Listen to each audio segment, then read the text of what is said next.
el podcast de Arcángel Clam.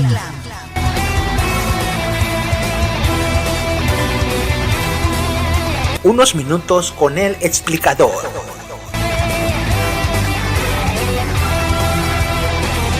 Temas de ciencia, tecnología e interés general para toda la comunidad hispanoparlante.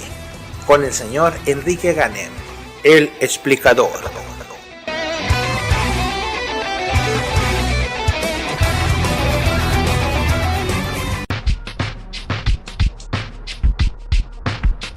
Un estudio que acaba de ser presentado en la reunión anual de la Sociedad de Medicina Nuclear. La medicina nuclear es la disciplina que utiliza nuestro conocimiento sobre la radiactividad con intención de diagnosticar o curar. Las sustancias radioactivas, se supone, son muy peligrosas, son mortales. Pues sí, en exceso. Es un poco como los automóviles. Si se planta usted a la mitad del periférico, si aparece de golpe a la mitad del periférico aquí en la Ciudad de México, la vía rápida más importante de la Ciudad de México, pues sí, los automóviles le van a resultar a usted letales. Pero los mismos automóviles sirven de transporte pacífico para familias, para llevar bebés, y pueden salvar vidas. De hecho, lo hacen todos los días las ambulancias. La medicina nuclear es igual. Tomadas de mala manera o en exceso, las sustancias radiactivas matan. Tomadas de la manera apropiada, curan un cáncer, por ejemplo, o permiten diagnosticarlo a tiempo. Las personas que trabajaron en este proyecto son dirigidas por Ingo Vermaelen. Él es investigador y director del trabaja en el departamento de psiquiatría de la Universidad de Aachen, en Alemania. Quisgrán le diríamos aquí en español. Lo que encontraron, en pocas palabras, y esto se hace aplicando pequeñas cantidades de sustancias radiactivas que permiten detectar qué regiones del cerebro se activan en qué momento.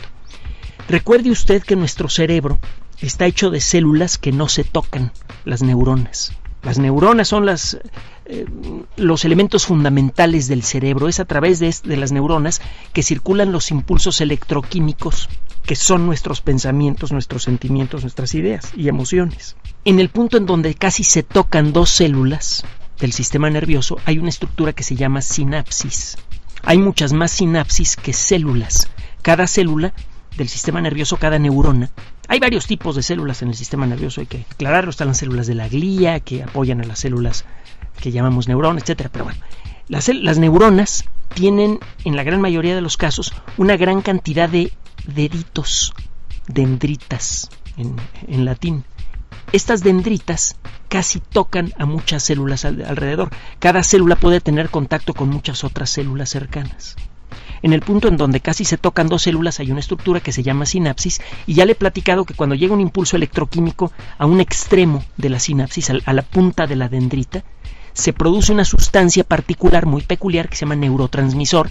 Es toda una familia de sustancias, en realidad hay más de una docena de neurotransmisores, y estas sustancias brincan de la dendrita de la célula que está generando el impulso a unas moléculas especiales, los receptores, los neuroreceptores, que se encuentran en la otra célula.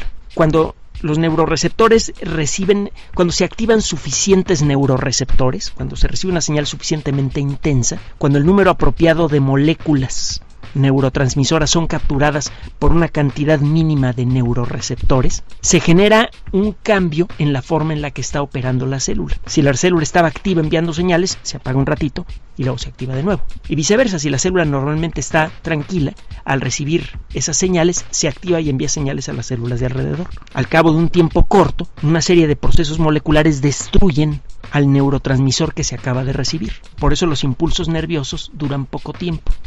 En ciertas regiones del cerebro existen neuronas que tienen una funcionalidad específica. Por ejemplo, hay una colección de neuronas que se encuentran en varias partes cerca del centro del cerebro que generalmente se activan al mismo tiempo.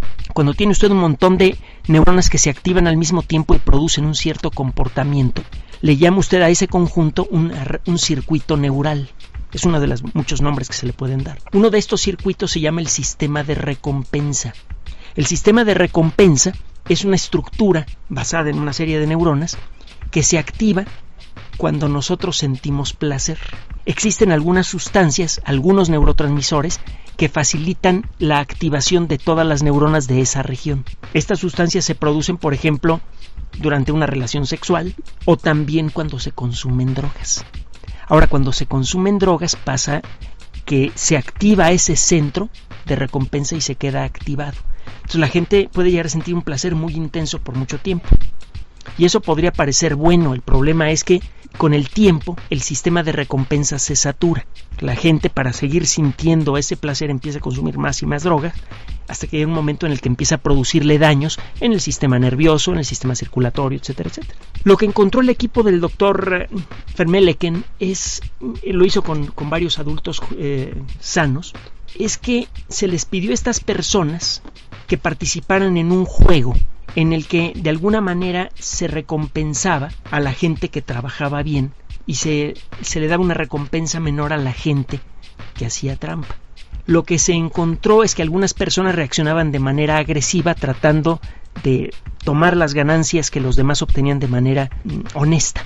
Siempre, ya sabe ustedes, están los abusados, los inteligentes, los que no hacen caso de las reglas porque saben que solamente un idiota le hace caso a las reglas. Ya los debe conocer. Hay muchos en muchos lugares del mundo. Y sabe usted el daño que producen. Descomponen el tejido social. Unas cuantas personas así pueden hacer que mucha gente honesta dude de la validez de pagar impuestos, de seguir el reglamento de tránsito, de no tirar la basura en su lugar, etc. Lo interesante del asunto es que estos investigadores encontraron que todas las personas que tenían este comportamiento antisocial agresivo de robar de manera anónima, solamente el investigador sabía quién era quién, de robar de manera anónima a los demás, eran las personas que producían bajas cantidades de un neurotransmisor en particular. Este neurotransmisor se llama dopamina. Las personas que tenían bajos niveles de dopamina en la región del cerebro que tiene que ver con el circuito de recompensa y otras zonas cercanas del cerebro, eran las personas que robaban, las personas que abusaban de los demás, las que no se sabían comportar bien. Es muy temprano, este es un indicio. Todos los días la ciencia genera pequeños indicios. Hay pequeños estudios que sugieren cosas grandes para el futuro. ¿Qué es lo que sugiere este estudio? Se podría llegar a detectar el potencial que tiene una persona para tener un comportamiento antisocial a tiempo para impedirlo. Probablemente con un pequeño examen del cerebro que no va a involucrar siquiera rayos X. Esto desde luego suena muy interesante. Usted puede detectar una persona que va a tener un comportamiento antisocial, podría tener la posibilidad de corregirlo con pastillas o con inyecciones. Espero que sean pastillas. Las jeringas me causan pánico, igual que millones de personas, pero bueno. Por otro lado, ¿a qué se presta esto también?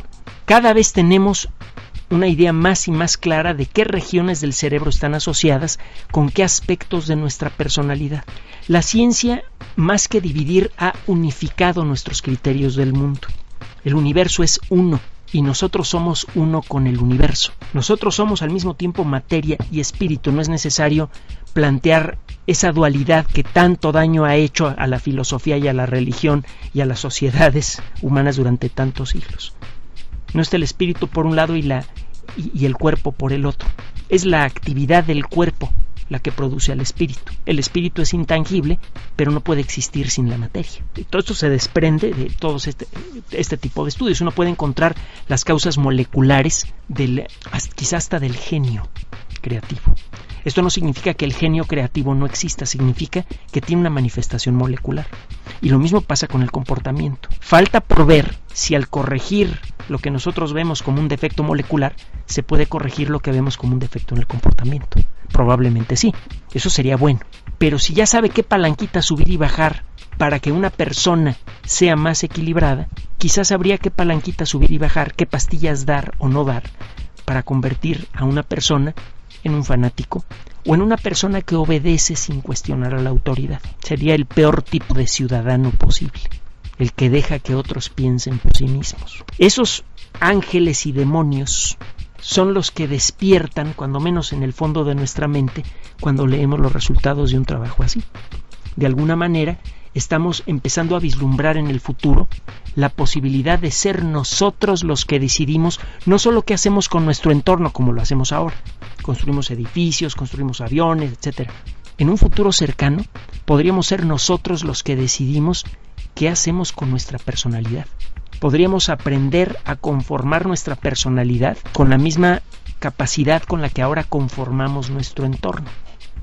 La cuestión es, ¿seremos tan responsables o irresponsables para manejar nuestra propia personalidad a nivel molecular como lo hemos sido con el entorno de la Tierra? Ay, mamá, a mí francamente me daría un poquito de miedo, pero sabe que esa posibilidad ya está aquí. Esa posibilidad ya la tenemos enfrente.